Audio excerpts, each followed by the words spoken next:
ಎಲ್ಲರಿಗೂ ನಮಸ್ಕಾರ.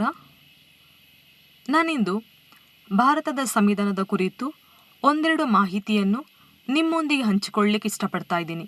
ಯಾಕೆ ಅಂತ ಹೇಳಿದರೆ, ಪ್ರಸ್ತುತ ಜಗತ್ತು ಸ್ಪರ್ಧಾತ್ಮಕ ಜಗತ್ತು. ಇಲ್ಲಿ ಪ್ರತಿಯೊಬ್ಬರ ಒಂದು ಆಸೆ ಹೇಗಾದರೂ ಮಾಡಿ ಸರ್ಕಾರಿ ಹುದ್ದೆ ಪಡ್ಕೋಬೇಕು ಅಂತ ಹೇಳಿ. ಇತ್ತೀಚೆಗೆ ಸರ್ಕಾರಿ ಹುದ್ದೆ ಅಂತ ಹೇಳೋದು ಅಷ್ಟು ಸುಲಭವಲ್ಲ. ಯಾಕೆ ಅಂತ ಹೇಳಿದರೆ, ಹೆವಿ ಕಾಂಪಿಟೇಷನ್ಸ್ ಇರುತ್ತೆ, ಪ್ಲಸ್ ಅದರೊಟ್ಟಿಗೆ ಸ್ಪರ್ಧಾತ್ಮಕ ಪರೀಕ್ಷೆಗಳನ್ನ ಕೂಡ ಎದುರಿಸಬೇಕಾಗುತ್ತೆ. ಸ್ಪರ್ಧಾತ್ಮಕ ಪರೀಕ್ಷೆ ಅಂತ ಹೇಳಿದರೆ ಆಲ್ಮೋಸ್ಟ್ ಎಲ್ಲ ವಿಷಯಗಳನ್ನ ಕೂಡ ಒಳಗೊಂಡಿರುತ್ತೆ, ಈವನ್ ಭಾರತೀಯ ಸಂವಿಧಾನವನ್ನು ಕೂಡ. ನಾವು ಆರ್ಟ್ಸ್ ವಿದ್ಯಾರ್ಥಿಗಳು ಅಂತ ಹೇಳಿದರೆ ಖಂಡಿತವಾಗಿ ಕೂಡ ಅವರಿಗೆ ಭಾರತದ ಸಂವಿಧಾನದ ಕುರಿತು ಮಾಹಿತಿ ಇರುತ್ತೆ.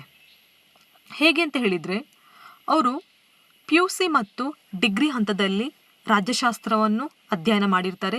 ಈ ಮೂಲಕ ಅವರಿಗೆ ಭಾರತದ ಸಂವಿಧಾನದ ಕುರಿತಾಗಿ ಕೂಡ ಅವರಿಗೆ ಜ್ಞಾನ ಇರುತ್ತೆ. ಆದರೆ ನಾವಿಲ್ಲಿ ಸೈನ್ಸ್ ಮತ್ತು ಕಾಮರ್ಸ್ ವಿದ್ಯಾರ್ಥಿಗಳನ್ನ ತಗೊಂಡ್ರೆ ಅವರಿಗೆ ಭಾರತದ ಸಂವಿಧಾನದ ಕುರಿತು ಹೆಚ್ಚಿನ ಮಾಹಿತಿ ಇರಲ್ಲ. ಈ ಒಂದು ವಿಡಿಯೋದ ಮೂಲಕ ಸ್ಪರ್ಧಾತ್ಮಕ ಪರೀಕ್ಷೆಗಳಿಗೆ ಭಾರತ ಸಂವಿಧಾನದಿಂದ ಯಾವ ರೀತಿ ಪ್ರಶ್ನೆಗಳನ್ನ ಕೇಳಲಾಗುತ್ತೆ, ಅಂದರೆ ಯಾವ ಮಾದರಿಯ ಪ್ರಶ್ನೆಗಳನ್ನ ಕೇಳಲಾಗುತ್ತೆ, ಅದರೊಟ್ಟಿಗೆ ಯಾವ ವಿಷಯಗಳನ್ನ ಒಳಗೊಂಡಿದೆ ಎಂಬುದರ ಕುರಿತ ಮಾಹಿತಿಯನ್ನು ಒದಗಿಸಲಾಗಿದೆ. ಓಕೆ, ಬನ್ನಿ ನಾವು ಫಸ್ಟ್ ಆಗಿ ನೋಡೋದು ಸಂವಿಧಾನದ ಅರ್ಥ. ಪ್ರಸ್ತುತ ಎಲ್ಲ ರಾಷ್ಟ್ರಗಳು ಕೂಡ ಅದರದೇ ಆದ ಸಂವಿಧಾನವನ್ನು ಹೊಂದಿದೆ, ಅಂದರೆ ಅದರದೇ ಆದ ನೀತಿ ನಿಯಮಗಳನ್ನ ಕೂಡ ಹೊಂದಿದೆ. ಒಂದು ದೇಶದ ಮೂಲಭೂತ ಕಾನೂನೇ ಸಂವಿಧಾನ. ಸಂವಿಧಾನ ಅಂತ ಹೇಳುವ ಪದವು ಗ್ರೀಕ್ ಭಾಷೆಯ ಕಾನ್ಸ್ಟಿಟ್ಯೂಟ್ ಎಂಬ ಪದದಿಂದ ಬಂದಿದೆ. ಅದರ ಅರ್ಥ ರಚಿಸು, ಸ್ಥಾಪಿಸು ಎಂಬ ಅರ್ಥವನ್ನು ಕೂಡ ಕೊಡುತ್ತೆ. ನಂತರ ನಾವು ನೋಡೋದು ಯಾವುದು ಅಂತ ಹೇಳಿದರೆ ಸಂವಿಧಾನ ರಚನಾ ಸಭೆ. ಸೊ ನಾನು ಈ ಒಂದು ವಿಡಿಯೋದ ಮೂಲಕ ಮೇನ್ ಪಾಯಿಂಟ್ ಬಗ್ಗೆ ಮಾತ್ರ ಹೇಳಲಾಗಿದೆ. ಸೊ ನೀವು ಸಪೋಸ್ ಸ್ಪರ್ಧಾತ್ಮಕ ಪರೀಕ್ಷೆಗಳನ್ನ ತಗೊಳ್ಳಿಕ್ಕೆ ನೀವು ರೆಡಿ ಇದ್ದೀರಾ, ಅಥವಾ ಸ್ಪರ್ಧಾತ್ಮಕ ಪರೀಕ್ಷೆಗಳಿಗೆ ನೀವು ತಯಾರಾಗ್ತಾ ಇದ್ದೀರಾ ಅಂತ ಇದ್ದಿದ್ರೆ ನೀವು ಇಲ್ಲಿ ಕೊಟ್ಟಿರೋ ವಿಷಯಗಳ ಬಗ್ಗೆ ಇನ್ನೂ ಆಳವಾಗಿ ನೀವು ಅಧ್ಯಯನ ಮಾಡಬೇಕಾಗುತ್ತೆ. ಓಕೆ, ಬನ್ನಿ ನಾವಿವಾಗ ನೋಡೋದು ಸಂವಿಧಾನ ರಚನಾ ಸಭೆ. ಭಾರತೀಯ ಸಂವಿಧಾನ ರಚನಾ ಸಭೆಯು ನವೆಂಬರ್ 1946ರಲ್ಲಿ ರಚನೆಯಾಯಿತು. ಸಂವಿಧಾನ ರಚನಾ ಸಭೆಯ ಪ್ರಥಮ ಅಧ್ಯಕ್ಷರು ಡಾಕ್ಟರ್ ಬಾಬು ರಾಜೇಂದ್ರ ಪ್ರಸಾದ್ ಹಾಗೂ HC ಮುಖರ್ಜಿ ಅವರನ್ನು ಉಪಾಧ್ಯಕ್ಷರನ್ನಾಗಿ ಆಯ್ಕೆ ಮಾಡಲಾಯಿತು. ಈ ಸಂವಿಧಾನ ರಚನಾ ಸಭೆಯು ಒಟ್ಟು 389 ಸದಸ್ಯರನ್ನು ಒಳಗೊಂಡಿತ್ತು. ಸೊ ಅದೇ ರೀತಿ ನೀವು ಕ್ಯಾಬಿನೆಟ್ ಮಿಷನ್ ಪ್ಲಾನ್ ಬಗ್ಗೆ ಕೂಡ ನೀವು ಗಮನ ಹರಿಸಬೇಕಾಗುತ್ತೆ. ಸೊ ನಂತರ ನೋಡೋದು ನಾವು ಕರಡು ಸಮಿತಿ. ಸಂವಿಧಾನ ರಚನಾ ಕಾರ್ಯ ಪೂರೈಸಲು ರಚನೆಯಾದ ಸಮಿತಿಗಳಲ್ಲಿ ಅತ್ಯಂತ ಬಹುಮುಖ್ಯವಾದ ಸಮಿತಿ ಕರಡು ರಚನಾ ಸಮಿತಿ. ಸೊ ನಮಗೆ ಡಾಕ್ಟರ್ BR ಅಂಬೇಡ್ಕರ್ ನಮ್ಮೆಲ್ಲರಿಗೂ ಗೊತ್ತಿರುವ ಹಾಗೆ ಕರಡು ರಚನಾ ಸಮಿತಿ ಅಧ್ಯಕ್ಷರಾಗಿದ್ದರು. ಸಂವಿಧಾನ ಕರಡು ರಚನಾ ಸಮಿತಿಯು ಆಗಸ್ಟ್ 29, 1947ರಂದು ಅಸ್ತಿತ್ವಕ್ಕೆ ಬಂದಿತು. ಕರಡು ರಚನಾ ಸಮಿತಿಯು ಒಟ್ಟು 7 ಜನ ಸದಸ್ಯರನ್ನು ಒಳಗೊಂಡಿತು. ನಂತರ ನಾವು ನೋಡೋದು ಪ್ರಸ್ತಾವನೆ, ಅಂದರೆ ಪ್ರಿಯಾಂಬಲ್. ಪ್ರಸ್ತಾವನೆ ಎಂಬ ಪದ ಸಂವಿಧಾನ ಪರಿಚಯಕ್ಕೆ ಸಂಬಂಧಪಟ್ಟಿದೆ. ಅಂದರೆ ಪ್ರತಿಯೊಂದು ದೇಶದ ಸಂವಿಧಾನವು ಪ್ರಸ್ತಾವನೆಯ ಮೂಲಕ ಪ್ರಾರಂಭಗೊಳ್ಳುತ್ತೆ. ಸೊ ಭಾರತದ ಸಂವಿಧಾನ ಕೂಡ ಪ್ರಸ್ತಾವನೆಯ ಮೂಲಕ ಪ್ರಾರಂಭಗೊಳ್ತಾ ಇದೆ. ಸೊ ಭಾರತೀಯ ಸಂವಿಧಾನದ ಪ್ರಸ್ತಾವನೆ ನಾವು ನೋಡೋದಾದರೆ ಭಾರತದ ಪ್ರಜೆಗಳಾದ ನಾವು ಎನ್ನುವ ಶಬ್ದದಿಂದ ಪ್ರಾರಂಭವಾಗ್ತಾ ಇದೆ. ಸೊ ಇದ್ರ ಬಗ್ಗೆ ಕೂಡ ನೀವು ಗಮನ ಹರಿಸಬೇಕಾಗುತ್ತೆ. ನಂತರ ನಾವು ನೋಡೋದು ಫಂಡಮೆಂಟಲ್ ರೈಟ್ಸ್, ಮೂಲಭೂತ ಹಕ್ಕುಗಳು. ಭಾರತ ಸಂವಿಧಾನದ 3ನೇ ಭಾಗ 12ನೇ ವಿಧಿಯಿಂದ 35ನೇ ವಿಧಿಯವರೆಗೆ ಭಾರತೀಯ ಪೌರರಿಗಾಗಿ ನೀಡಿರುವ ಮೂಲಭೂತ ಹಕ್ಕುಗಳನ್ನು ನಮೂದಿಸಲಾಗಿದೆ. ನಾನು ಮತ್ತೊಮ್ಮೆ ಹೇಳ್ತೀನಿ, ಭಾರತೀಯ ಸಂವಿಧಾನದ 3ನೇ ಭಾಗದ 12ನೇ ವಿಧಿಯಿಂದ 35ನೇ ವಿಧಿಯವರೆಗೆ ಭಾರತೀಯ ಪೌರರಿಗಾಗಿ ನೀಡಿರುವ ಮೂಲಭೂತ ಹಕ್ಕುಗಳನ್ನು ನಮೂದಿಸಲಾಗಿದೆ. ಸೊ ಭಾರತೀಯ ಸಂವಿಧಾನ ಜಾರಿಗೆ ಬಂದಾಗ, ಸೊ ನಮಗೆಲ್ಲರಿಗೂ ಗೊತ್ತಿರುವ ಹಾಗೆ ಜನವರಿ 26, 1950ರಂದು ಭಾರತೀಯ ಸಂವಿಧಾನ ಜಾರಿಗೆ ಬಂದಿರುತ್ತೆ. ಆ ಒಂದು ಸಮಯದಲ್ಲಿ ಭಾರತೀಯ ಪೌರರಿಗೆ 7 ಮೂಲಭೂತ ಹಕ್ಕುಗಳು ಲಭ್ಯವಾಗಿದ್ದವು. ಅವುಗಳು ಯಾವುದು ಅಂತ ಹೇಳಿ ನಾವು ನೋಡೋದಾದರೆ, ಸಮಾನತೆಯ ಹಕ್ಕು, ಸ್ವಾತಂತ್ರ್ಯದ ಹಕ್ಕು, ಶೋಷಣೆಯ ವಿರುದ್ಧ ಹಕ್ಕು, ಧಾರ್ಮಿಕ ಸ್ವಾತಂತ್ರ್ಯದ ಹಕ್ಕು, ಸಾಂಸ್ಕೃತಿಕ ಮತ್ತು ಶೈಕ್ಷಣಿಕ ಹಕ್ಕು, ಆಸ್ತಿಯ ಹಕ್ಕು, ಸಂವಿಧಾನಾತ್ಮಕ ಪರಿಹಾರದ ಹಕ್ಕು. ಪ್ರಸ್ತುತ ಭಾರತ ಸಂವಿಧಾನವು 6 ಮೂಲಭೂತ ಹಕ್ಕುಗಳನ್ನು ಮಾತ್ರ ಒಳಗೊಂಡಿದೆ. 1978 ವಿಧೇಯಕ ಮಸೂದೆ ತಿದ್ದುಪಡಿಯ ಮೂಲಕ, ಅಂದರೆ 44ನೇ ತಿದ್ದುಪಡಿಯ ಮೂಲಕ ಆಸ್ತಿಯ ಹಕ್ಕನ್ನು ಮೂಲಭೂತ ಹಕ್ಕುಗಳ ಪಟ್ಟಿಯಿಂದ ತೆಗೆಯಲಾಯಿತು. ನಾನು ಮತ್ತೊಮ್ಮೆ ಹೇಳ್ತೀನಿ, 44ನೇ ತಿದ್ದುಪಡಿಯ ಮೂಲಕ ಆಸ್ತಿಯ ಹಕ್ಕನ್ನು ಮೂಲಭೂತ ಹಕ್ಕುಗಳ ಪಟ್ಟಿಯಿಂದ ತೆಗೆಯಲಾಯಿತು. ಅಂದಿನಿಂದ ಆಸ್ತಿಯ ಹಕ್ಕು ಸಂವಿಧಾನದ 12ನೇ ಭಾಗದ 300ನೇ ವಿಧಿಯಲ್ಲಿ ಅದು ಶಾಸನಾತ್ಮಕ ಹಕ್ಕಾಗಿ ಉಳಿದಿದೆ. ಪ್ರಸ್ತುತ ಆಸ್ತಿಯ ಹಕ್ಕು ಮೂಲಭೂತ ಹಕ್ಕಲ್ಲ, ಅದು ಒಂದು ಶಾಸನಾತ್ಮಕ ಹಕ್ಕಾಗಿದೆ. ಪ್ರಸ್ತುತ ಭಾರತೀಯ ಸಂವಿಧಾನದಲ್ಲಿ 6 ಮೂಲಭೂತ ಹಕ್ಕುಗಳು ಲಭ್ಯವಿದೆ. ಸೊ ನೀವಿಲ್ಲಿ ಮೂಲಭೂತ ಹಕ್ಕುಗಳ ಬಗ್ಗೆ ಕೂಡ ನೀವು ಗಮನ ಹರಿಸಬೇಕಾಗುತ್ತೆ. ಅಂದರೆ ಸಮಾನತೆಯ ಹಕ್ಕು ಅಂತ ಹೇಳಿದಾಗ ವಿಧಿ 14ರಿಂದ 18. ಸೊ ನೀವಿಲ್ಲಿ ಗಮನ ಹರಿಸಬೇಕಾದ್ರೆ ವಿಷಯ ವಿಧಿ 14 ಏನು ಹೇಳುತ್ತೆ, ವಿಧಿ 15, ವಿಧಿ 16, 17, 18 ಹೀಗೆ ಪ್ರತಿಯೊಂದು ಮೂಲಭೂತ ಹಕ್ಕುಗಳು ಕೂಡ ಕೆಲವೊಂದು ವಿಧಿಗಳ ಮೂಲಕ ಹೇಳಲಾಗಿದೆ. ಆ ಒಂದೊಂದು ವಿಧಿಗಳು ಏನು ಹೇಳುತ್ತೆ ಎಂಬುದರ ಬಗ್ಗೆ ಕೂಡ ನೀವು ಗಮನ ಹರಿಸಬೇಕಾಗುತ್ತೆ. ನಂತರ ನಾವು ನೋಡೋದು ಈ ಒಂದು ವಿಷಯಕ್ಕೆ ಸಂಬಂಧಪಟ್ಟಂತೆ ಒಂದು ಪ್ರಶ್ನೆ. Fundamental rights R contained in which part of the Constitution of India? Answer C, part 3. ಅಂದರೆ ಭಾರತೀಯ ಸಂವಿಧಾನದ ಯಾವ ಭಾಗದಲ್ಲಿ ಮೂಲಭೂತ ಹಕ್ಕುಗಳ ಬಗ್ಗೆ ವಿವರಿಸಲಾಗಿದೆ, ಅಂದರೆ ಪಾರ್ಟ್ ಅಂದರೆ ಭಾಗ 3ರಲ್ಲಿ. ಸೊ ನಂತರ ನಾವು ನೋಡೋದು ಮೂಲಭೂತ ಕರ್ತವ್ಯಗಳು. ನಾವು ಮೂಲಭೂತ ಕರ್ತವ್ಯಗಳ ಬಗ್ಗೆ ನಾವು ಹೇಳೋದಾದ್ರೆ, ರಷ್ಯಾದ ಸಂವಿಧಾನದಿಂದ ಪ್ರಭಾವಿತವಾಗಿ ಭಾರತೀಯ ಸಂವಿಧಾನದಲ್ಲಿ ಭಾರತೀಯ ಪೌರರಿಗಾಗಿ ಮೂಲಭೂತ ಕರ್ತವ್ಯಗಳನ್ನು ಅಳವಡಿಸಲಾಗಿದೆ. 1976ರ ಕಾಯ್ದೆ ಅನ್ವಯ ಸಂವಿಧಾನಕ್ಕೆ 42ನೇ ತಿದ್ದುಪಡಿಯ ಮೂಲಕ 10 ಮೂಲಭೂತ ಕರ್ತವ್ಯಗಳನ್ನು ಸಂವಿಧಾನದಲ್ಲಿ ಅಳವಡಿಸಲಾಗಿದೆ. ನಾನು ಮತ್ತೊಮ್ಮೆ ಹೇಳ್ತೀನಿ, 1976ರ ಕಾಯ್ದೆ ಅನ್ವಯ 42ನೇ ತಿದ್ದುಪಡಿಯ ಮೂಲಕ 10 ಮೂಲಭೂತ ಕರ್ತವ್ಯಗಳನ್ನು ಸಂವಿಧಾನದಲ್ಲಿ ಅಳವಡಿಸಲಾಗಿದೆ. 2002ರಲ್ಲಿ ಸಂವಿಧಾನಕ್ಕೆ ಮತ್ತೊಂದು ಮೂಲಭೂತ ಕರ್ತವ್ಯವನ್ನು ಸೇರಿಸಲಾಗಿದೆ. ಪ್ರಸ್ತುತ 11 ಮೂಲಭೂತ ಕರ್ತವ್ಯಗಳನ್ನ ನಾವು ಕಾಣಬಹುದು. ಸೊ ಈ ಮೂಲಭೂತ ಕರ್ತವ್ಯಗಳು ಯಾವುದು ಅಂತ ಹೇಳಿ ನಾವು ನೋಡೋದಾದ್ರೆ, ಸಂವಿಧಾನ, ರಾಷ್ಟ್ರಧ್ವಜ, ರಾಷ್ಟ್ರಗೀತೆಯನ್ನು ಗೌರವಿಸುವುದು, ಸ್ವತಂತ್ರ ಚಳುವಳಿಯ ಉದಾತ್ತ ಆದರ್ಶಗಳನ್ನು ಪಾಲಿಸುವುದು, ಭಾರತದ ಸಾರ್ವಭೌಮತೆ, ಏಕತೆ ಮತ್ತು ಸಮಗ್ರತೆಯನ್ನು ಎತ್ತಿ ಹಿಡಿದು ಕಾಪಾಡುವುದು, ಕರೆ ಬಂದಾಗ ದೇಶದ ರಕ್ಷಣೆಗೆ ಮುಂದಾಗುವುದಾಗಿರ್ಬೋದು, ದೇಶದ ಸೇವೆಯನ್ನು ನಿಷ್ಠೆಯಿಂದ ಮಾಡೋದಾಗಿರ್ಬೋದು. ಸೊ ಅದೇ ರೀತಿ ನಮ್ಮ ಸಮ್ಮಿಶ್ರ ಸಂಸ್ಕೃತಿಯನ್ನು ಗೌರವಿಸುವುದು ಮತ್ತು ರಕ್ಷಿಸುವುದಾಗಿರ್ಬೋದು, ಅರಣ್ಯಗಳು, ಸರೋವರಗಳು, ನದಿಗಳು ಮತ್ತು ವನ್ಯಜೀವಿಗಳನ್ನು ರಕ್ಷಿಸುವುದು ಕೂಡ ನಮ್ಮ ಕರ್ತವ್ಯವಾಗಿದೆ. ಸೊ ಅದರೊಟ್ಟಿಗೆ ಇನ್ನೊಂದು ಪ್ರಮುಖವಾಗಿರುವ ಕರ್ತವ್ಯ, ಎಲ್ಲ ತಂದೆ ತಾಯಿ ಅಥವಾ ಪಾಲಕರು 6ರಿಂದ 14 ವರ್ಷ ವಯಸ್ಸಿನ ಮಕ್ಕಳಿಗೆ ಶಿಕ್ಷಣ ಪಡೆಯುವ ಅವಕಾಶ ಕಲ್ಪಿಸುವುದು. ಇದು ಹೊಸದಾಗಿ ಸೇರಿಸಿರುವ ಮೂಲಭೂತ ಹಕ್ಕಾಗಿದೆ. ಅಂದರೆ 6ರಿಂದ 14 ವರ್ಷದ ವಯಸ್ಸಿನ ಮಕ್ಕಳಿಗೆ ಶಿಕ್ಷಣ ಪಡೆಯುವ ಹಕ್ಕನ್ನು ಕಲ್ಪಿಸುವುದು. 2002ರ ಕಾಯ್ದೆಯ ಮೂಲಕ ಸಂವಿಧಾನಕ್ಕೆ ತಂದ 86ನೇ ತಿದ್ದುಪಡಿ ಅನ್ವಯ ಈ ಒಂದು ಕರ್ತವ್ಯವನ್ನು ಸಂವಿಧಾನದಲ್ಲಿ ಹೊಸದಾಗಿ ಅಳವಡಿಸಲಾಗಿದೆ. ನಂತರ ನಾವು ನೋಡೋದು ರಾಜ್ಯ ನಿರ್ದೇಶಕ ತತ್ವಗಳು. ಭಾರತದ ಸಂವಿಧಾನದಲ್ಲಿ ಅಂದರೆ 4ನೇ ಭಾಗದಲ್ಲಿ ರಾಜ್ಯ ನಿರ್ದೇಶ ತತ್ವಗಳನ್ನು ನಮೂದಿಸಲಾಗಿದೆ. ಸಾಮಾಜಿಕ ಮತ್ತು ಆರ್ಥಿಕ ಪ್ರಜಾಸತ್ತಾತ್ಮಕತೆಯನ್ನು ವೃದ್ಧಿಸುವ ದೃಷ್ಟಿಯಿಂದ ರಾಜ್ಯ ನಿರ್ದೇಶ ತತ್ವಗಳನ್ನು ಜಾರಿಗೊಳಿಸಲಾಗಿದೆ. ಸೊ ನಾವು ರಾಜ್ಯ ನಿರ್ದೇಶ ತತ್ವಗಳನ್ನ 3 ತತ್ವಗಳಾಗಿ ವಿಂಗಡಣೆ ಮಾಡಬಹುದು. ಸಮಾಜವಾದಿ ತತ್ವಗಳು, ಉದಾರವಾದಿ ತತ್ವಗಳು, ಗಾಂಧಿ ತತ್ವಗಳು. ಇವುಗಳ ಬಗ್ಗೆ ಕೂಡ ನೀವು ಹೆಚ್ಚಾಗಿ ಗಮನ ಹರಿಸಬೇಕಾಗುತ್ತೆ. ನಂತರ ನಾವು ನೋಡೋದು ಯಾವುದು ಅಂತ ಹೇಳಿದರೆ, ಈ ಒಂದು ವಿಷಯಕ್ಕೆ ಸಂಬಂಧಪಟ್ಟಂತೆ ಯಾವ ರೀತಿ ಪ್ರಶ್ನೆಗಳು ಕೇಳಬಹುದು. Directive principles in state policy have been described in articles. ಅಂದರೆ ಯಾವ ವಿಧಿಯಲ್ಲಿ ರಾಜ್ಯ ನಿರ್ದೇಶ ತತ್ವಗಳ ಬಗ್ಗೆ ಮಾಹಿತಿ ಒದಗಿಸಲಾಗಿದೆ. ನಾವು ಇದ್ರ ಬಗ್ಗೆ ಆನ್ಸರ್ ಯಾವುದು ಅಂತ ಹೇಳಿದ್ರೆ ಆಪ್ಷನ್ ಎ 36 to 51 ಅಂದರೆ 36ರಿಂದ ವಿಧಿ 51 ರಾಜ್ಯ ನಿರ್ದೇಶ ತತ್ವಗಳ ಬಗ್ಗೆ ಹೇಳಲಾಗಿದೆ. ನೆಕ್ಸ್ಟ್ ನಾವು ನೋಡೋದು amendment of the constitution procedure and features ಅಂದರೆ ಇಲ್ಲಿ ಸಂವಿಧಾನ ತಿದ್ದುಪಡಿ ವಿಧಾನ.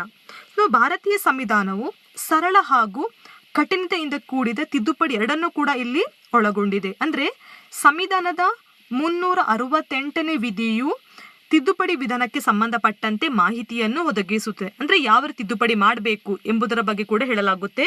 ಸೊ ನೀವು ಇದ್ರ ಬಗ್ಗೆ ಕೂಡ ನೀವು ಗಮನ ಹರಿಸಬೇಕಾಗುತ್ತೆ. ನಂತರ ನಾವು ನೋಡೋದು ಆರ್ಟಿಕಲ್ಸ್ ಆಫ್ ಕಾನ್ಸ್ಟಿಟ್ಯೂಷನ್, ಭಾರತೀಯ ಸಂವಿಧಾನದಲ್ಲಿರುವ ವಿಧಿಗಳು. ಸೊ ನಾನು ಮೊದಲೇ ಹೇಳಿದ ಹಾಗೆ ಭಾರತೀಯ ಸಂವಿಧಾನ 1950 ಜನವರಿ 26ರಂದು ಜಾರಿಗೆ ಬಂದಿತ್ತು. ಸೊ ಆ ಒಂದು ಸಮಯದಲ್ಲಿ ನಮ್ಮ ಸಂವಿಧಾನವು 395 ವಿಧಿಗಳನ್ನು, 8 ಪರಿಶಿಷ್ಟಗಳನ್ನು ಹಾಗೂ 22 ಭಾಗಗಳಿಂದ ಕೂಡಿತು. ಪ್ರಸ್ತುತ ಭಾರತದ ಸಂವಿಧಾನವು 448 ವಿಧಿಗಳು, 12 ಪರಿಶಿಷ್ಟಗಳು, 25 ಭಾಗಗಳಿಂದ ಕೂಡಿದೆ. ಸೊ ನೀವಿಲ್ಲಿ ಗಮನ ಹರಿಸಬೇಕಾದ ವಿಷಯ ಯಾವುದು ಅಂತ ಹೇಳಿದರೆ ಪ್ರತಿಯೊಂದು ಆರ್ಟಿಕಲ್ 1, ಆರ್ಟಿಕಲ್ 2, ಆರ್ಟಿಕಲ್ 3, ಆರ್ಟಿಕಲ್ 4 ಅದೇ ರೀತಿ 448 ವಿಧಿಗಳಿದೆ. ಯಾವ ಆರ್ಟಿಕಲ್ ಯಾವುದ್ರ ಬಗ್ಗೆ ಹೇಳುತ್ತೆ ಎಂಬುದರ ಬಗ್ಗೆ ಕೂಡ ನೀವು ಗಮನ ಹರಿಸಬೇಕಾಗುತ್ತೆ. ನಂತರ ನೋಡೋದು schedules of the constitution of India ಅಂದರೆ ಪರಿಶಿಷ್ಟಗಳು. ನಾನು ಹೇಳಿದ ಹಾಗೆ ಮೊದಲು 8 ಇತ್ತು, ಪ್ರಸ್ತುತ 12 ಪರಿಶಿಷ್ಟಗಳು ಭಾರತದ ಸಂವಿಧಾನ ಒಳಗೊಂಡಿದೆ. ನಂತರ ದ ಕಾನ್ಸ್ಟಿಟ್ಯೂಷನಲ್ ಅಮೆಂಡ್ಮೆಂಟ್ಸ್ ಅಂದರೆ ತಿದ್ದುಪಡಿ. ಇವಾಗ ನಾವು 104 ಬಾರಿ ತಿದ್ದುಪಡಿ ಮಾಡಲಾಗಿದೆ. ಸೊ ಅಂದರೆ ಇಲ್ಲಿ ಅಂದರೆ 104 ಬಾರಿ ಅಂತ ಹೇಳಿದಾಗ ಈಗ ಫಸ್ಟ್ ತಿದ್ದುಪಡಿ ಯಾವುದ್ರ ಬಗ್ಗೆ ಹೇಳುತ್ತೆ, ಸೆಕೆಂಡ್ ತಿದ್ದುಪಡಿ, ಥರ್ಡ್, ಫೋರ್ತ್, ಹೀಗೆ 104 ನೀವು ಅಲ್ಲಿ ತನಕ ಕೂಡ ನೀವು ಗಮನ ಹರಿಸಬೇಕಂದ್ರೆ ಯಾವ್ಯಾವ ತಿದ್ದುಪಡಿ ಯಾವುದ್ರ ವಿಷಯಗಳನ್ನ ಕುರಿತು ಮಾಡಲಾಗಿದೆ ಎಂಬುದನ್ನು ಕುರಿತು. The next one subjects of union, state and concurrent list. ಅಂದರೆ ಇಲ್ಲಿ ಅಧಿಕಾರದ ವಿಭಜನೆ. ಭಾರತೀಯ ಸಂವಿಧಾನವು ಶಾಸನೀಯ ಅಧಿಕಾರಗಳು ಕೇಂದ್ರ ಮತ್ತು ರಾಜ್ಯಗಳ ನಡುವೆ 3 ಪಟ್ಟಿಗಳ ಮೂಲಕ ಸಂವಿಧಾನಾತ್ಮಕವಾಗಿ ಹಂಚಿಕೆ ಮಾಡಲಾಗಿದೆ. ಸೊ ನಾವಿಲ್ಲಿ ನೋಡೋದಾದ್ರೆ ಕೇಂದ್ರ ಪಟ್ಟಿ, ರಾಜ್ಯ ಪಟ್ಟಿ, ಸಮವರ್ತಿ ಪಟ್ಟಿ. ಸೊ ನಾವಿಲ್ಲಿ ಕೇಂದ್ರ ಪಟ್ಟಿ ಅಂತ ಹೇಳಿದ್ರೆ 99 ವಿಷಯಗಳನ್ನ ಒಳಗೊಂಡಿದೆ. ಫಾರ್ ಎಕ್ಸಾಂಪಲ್ ವಿದೇಶಾಂಗ ವ್ಯವಹಾರ, ರಕ್ಷಣೆ, ನೋಟು ಮುದ್ರಣ, ಆದಾಯ ತೆರಿಗೆ ಮುಂತಾದವು. ಸೊ ಅದೇ ನಾವು ರಾಜ್ಯ ಪಟ್ಟಿಗೆ ಅಂತ ಬಂದಾಗ 66 ವಿಷಯಗಳನ್ನ ಒಳಗೊಂಡಿದೆ. ಸೊ ಇಲ್ಲಿ ಪೊಲೀಸ್ ಆಗಿರ್ಬೋದು, ಭೂಕಂದಾಯ, ಆರೋಗ್ಯ ಮುಂತಾದ ವಿಷಯಗಳು ಕೂಡ ರಾಜ್ಯ ಪಟ್ಟಿಗೆ ಸಂಬಂಧಪಟ್ಟಿದೆ. ಸೊ ನಾವಿಲ್ಲಿ ಸಮವರ್ತಿ ಪಟ್ಟಿ ಅಂತ ಹೇಳಿದರೆ 52 ವಿಷಯಗಳನ್ನ ಒಳಗೊಂಡಿದೆ. ಉದಾಹರಣೆಗೆ ಕಾರ್ಮಿಕರ ಕಲ್ಯಾಣ, ಮುದ್ರಣ, ಶಿಕ್ಷಣ, ದಿನಪತ್ರಿಕೆ ಮುಂತಾದವುಗಳು ಕೂಡ ಸಮವರ್ತಿ ಪಟ್ಟಿಯಲ್ಲಿದೆ. ಸೊ ಇವುಗಳ ಬಗ್ಗೆ ಕೂಡ ನೀವು ಗಮನ ಹರಿಸಬೇಕಾಗುತ್ತೆ. ನಂತರ ನಾವು ನೋಡೋದು RTE, right to education. So ಅಂದರೆ ಇಲ್ಲಿ ಭಾರತದ ಸಂವಿಧಾನದ ಭಾಗ 4ರಲ್ಲಿ ರಾಜ್ಯ ನಿರ್ದೇಶ ತತ್ವಗಳಲ್ಲಿ 14 ವರ್ಷದವರೆಗಿನ ಎಲ್ಲ ಮಕ್ಕಳಿಗೂ ಕೂಡ ಉಚಿತ ಮತ್ತು ಕಡ್ಡಾಯ ಶಿಕ್ಷಣ ನೀಡಬೇಕು ಅಂತ ಹೇಳಿದೆ. ಸೊ ಇಲ್ಲಿ 86ನೇ ತಿದ್ದುಪಡಿ ಕಾಯ್ದೆ 2002ರ ಅನ್ವಯ 21ನೇ ವಿಧಿಯನ್ನು ಏನು ಸೇರಿಸಲಾಗಿದೆ ಅಂತ ಹೇಳಿದರೆ 6ರಿಂದ 14 ವರ್ಷದವರೆಗಿನ ಎಲ್ಲ ಮಕ್ಕಳಿಗೂ ಕೂಡ ಉಚಿತ ಹಾಗೂ ಕಡ್ಡಾಯ ಶಿಕ್ಷಣವನ್ನು ಮೂಲಭೂತ ಹಕ್ಕಾಗಿ ನೀಡಲಾಗಿದೆ. ಇದರ ಪರಿಣಾಮವಾಗಿ ಮಕ್ಕಳ ಉಚಿತ ಮತ್ತು ಕಡ್ಡಾಯ ಶಿಕ್ಷಣ ಹಕ್ಕು 2009ರಲ್ಲಿ ಈ ಒಂದು ಕಾಯ್ದೆಯನ್ನು ಸಂಸತ್ತಿನ ಅನುಮೋದನೆಯನ್ನು ಕೂಡ ಪಡೆದುಕೊಳ್ಳುತ್ತೆ. ಸೊ ಇಲ್ಲಿ RTE, ರೈಟ್ ಟು ಎಜುಕೇಷನ್ ಬಗ್ಗೆ ಕೂಡ ನೀವು ಗಮನ ಹರಿಸಬೇಕಾಗುತ್ತೆ. ಅಂದರೆ ಈ ಒಂದು ಕಾಯ್ದೆ ಏನೆಲ್ಲ ಮುಖ್ಯಾಂಶಗಳನ್ನ ಒಳಗೊಂಡಿದೆ, ಪ್ಲಸ್ ಅದೇ ರೀತಿ ಕೇಂದ್ರ ಮತ್ತು ರಾಜ್ಯ ಸರ್ಕಾರದ ಕರ್ತವ್ಯಗಳು, ಅಂದರೆ ಈ ಕಾಯ್ದೆಗೆ ಸಂಬಂಧಪಟ್ಟಂತೆ ಕೇಂದ್ರ ಮತ್ತು ರಾಜ್ಯ ಸರ್ಕಾರದ ಕರ್ತವ್ಯಗಳಾಗಿರಬಹುದು, ಪಾಲಕರು ಅಥವಾ ಪೋಷಕರ ಕರ್ತವ್ಯಗಳ ಬಗ್ಗೆ ಕೂಡ ನೀವು ಗಮನ ಹರಿಸಬೇಕಾಗುತ್ತೆ. ನಂತರ ಸರ್ಕಾರದ ಅಂಗಗಳು, ಆರ್ಗನ್ಸ್ ಆಫ್ ಗವರ್ಮೆಂಟ್. ಸೊ ನಮಗೆಲ್ಲರಿಗೂ ಗೊತ್ತಿರುವ ಹಾಗೆ ಸರ್ಕಾರಕ್ಕೆ 3 ಅಂಗಗಳಿದೆ: ಶಾಸಕಾಂಗ, ಕಾರ್ಯಾಂಗ ಮತ್ತು ನ್ಯಾಯಾಂಗ. ಸೊ ಇಲ್ಲಿ ಬಂದಾಗ ನಾವು ಫಸ್ಟ್ ನೋಡೋದು ಯಾವುದು ಅಂತ ಹೇಳಿದರೆ ಶಾಸಕಾಂಗ. ಸೊ ನಾನು ನಿಮಗೆ ಶಾಸಕಾಂಗದ ಬಗ್ಗೆ ಹೇಳೋದಾದರೆ, ಸೊ ಭಾರತ ದೇಶದಲ್ಲಿ ಅಧಿಕಾರ ಅಂತ ಏನಾಗಿದೆ ಅಂತ ಹೇಳಿದರೆ ಕೇಂದ್ರ ಮತ್ತು ರಾಜ್ಯಗಳಲ್ಲಿ ಹಂಚಿಕೆ ಆಗಿದೆ. ಸೊ ಅದೇ ರೀತಿ ಶಾಸಕಾಂಗ ವ್ಯವಸ್ಥೆ ಕೂಡ ಇಲ್ಲಿ ಕೇಂದ್ರ ಮತ್ತು ರಾಜ್ಯಗಳಲ್ಲಿ ನಾವು ಕಾಣ್ಬಹುದು. ನಾವು ಫಸ್ಟ್ ಆಗಿ ನೋಡೋದು ಕೇಂದ್ರ ಶಾಸಕಾಂಗ. ಸೊ ಕೇಂದ್ರ ಶಾಸಕಾಂಗ ಅಂತ ಹೇಳಿ ನೋಡೋದಾದ್ರೆ ಅಲ್ಲಿ 2 ಸದನಗಳಿದೆ, ಒಂದು ಲೋಕಸಭೆ ಮತ್ತು ಇನ್ನೊಂದು ರಾಜ್ಯಸಭೆ. ನಾವು ಲೋಕಸಭೆಯನ್ನು ಕೆಳ ಸದನ ಅಂತ ಹೇಳಿ ಕರಿತೀವಿ, ರಾಜ್ಯಸಭೆಯನ್ನು ಮೇಲ್ಸದನ ಅಂತ ಹೇಳಿ ಕರಿತೀವಿ. ಸೊ ನೀವಿಲ್ಲಿ ಗಮನಿಸಬೇಕಾದ ಅಂಶ ಯಾವುದು ಅಂತ ಹೇಳಿದ್ರೆ ಲೋಕಸಭೆಯ ರಚನೆ, ಲೋಕಸಭೆಯ ಚುನಾವಣೆ, ಲೋಕಸಭೆಯ ಸದಸ್ಯರಾಗಬೇಕು ಅಂತ ಹೇಳಿದ್ರೆ ಇರಬೇಕಾದ ಅರ್ಹತೆಗಳೇನು, ಮತ್ತು ಅವರ ಅಧಿಕಾರಾವಧಿ ಆಗಿರ್ಬೋದು, ಚುನಾವಣೆ ವಿಧಾನ ಆಗಿರ್ಬೋದು, ಲೋಕಸಭೆಯ ಕರ್ತವ್ಯ ಮತ್ತು ಕಾರ್ಯಗಳ ಬಗ್ಗೆ ಕೂಡ ನೀವು ಗಮನ ಹರಿಸಬೇಕಾಗುತ್ತೆ. ಅದೇ ರೀತಿ ಸ್ಪೀಕರ್ ಬಗ್ಗೆ ಕೂಡ, ಅಂದರೆ ಯಾವ ರೀತಿ ಸ್ಪೀಕರ್ನ ಆಯ್ಕೆ ಮಾಡಲಾಗುತ್ತೆ ಅಂತ ಹೇಳಿ.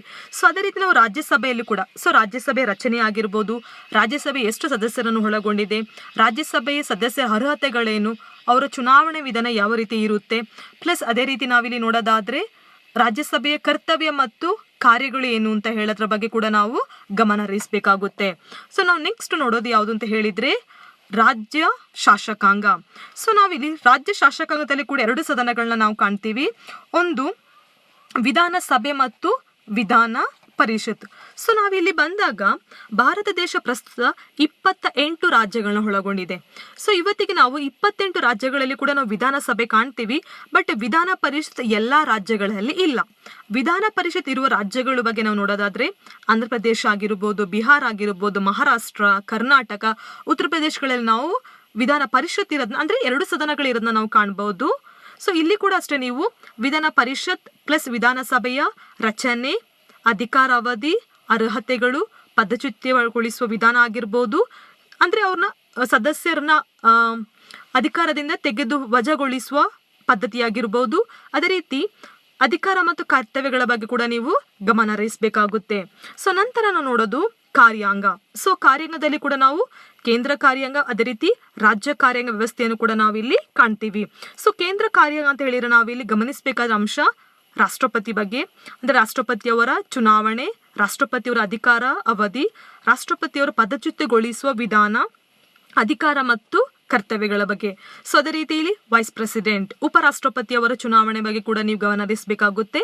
ಅಧಿಕಾರಾವಧಿ, ಪದಚ್ಯುತಿ ವಿಧಾನ, ಅಧಿಕಾರ ಮತ್ತು ಕರ್ತವ್ಯಗಳ ಬಗ್ಗೆ ಕೂಡ ನೀವು ಗಮನ ಹರಿಸಬೇಕಾಗುತ್ತೆ. ಸೊ ನಂತರ ನಾವು ನೋಡೊಂದು ಪ್ರಶ್ನೆ ನೋಡೋದಾದ್ರೆ who has the emergency powers, ಅಂದರೆ ಇಲ್ಲಿ ಯಾರಿಗೆ ತುರ್ತು ಪರಿಸ್ಥಿತಿನ ಅಧಿಕಾರವನ್ನು ಕೊಡಲಾಗಿದೆ ಅಂತ ಹೇಳಿ. ಸೊ ನಾವಿಲ್ಲಿ ಆನ್ಸರ್ ನೋಡೋದೆ answer C, president of India. ಭಾರತದ ರಾಷ್ಟ್ರಪತಿಯವರಿಗೆ ತುರ್ತು ಪರಿಸ್ಥಿತಿ ಅಧಿಕಾರವನ್ನು ಕೂಡ ನೀಡಲಾಗಿದೆ.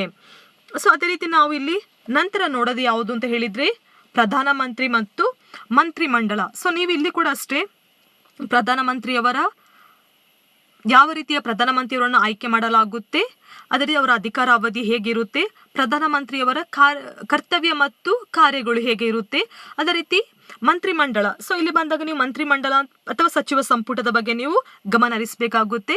ಸಚಿವ ಸಂಪುಟದ ಸದಸ್ಯರ ಸಂಖ್ಯೆ ಎಷ್ಟು ಇರುತ್ತೆ, ಅವ್ರನ್ನ ಹೇಗೆ ಆಯ್ಕೆ ಮಾಡಲಾಗುತ್ತೆ, ಅವರ ಕರ್ತವ್ಯಗಳ ಬಗ್ಗೆ ಕೂಡ ನೀವು ಗಮನ ಹರಿಸಬೇಕಾಗುತ್ತೆ. ನಂತರ ನಾವು ನೋಡೋದು ರಾಜ್ಯ ಕಾರ್ಯಾಂಗ, ಸ್ಟೇಟ್ ಎಕ್ಸಿಕ್ಯೂಟಿವ್.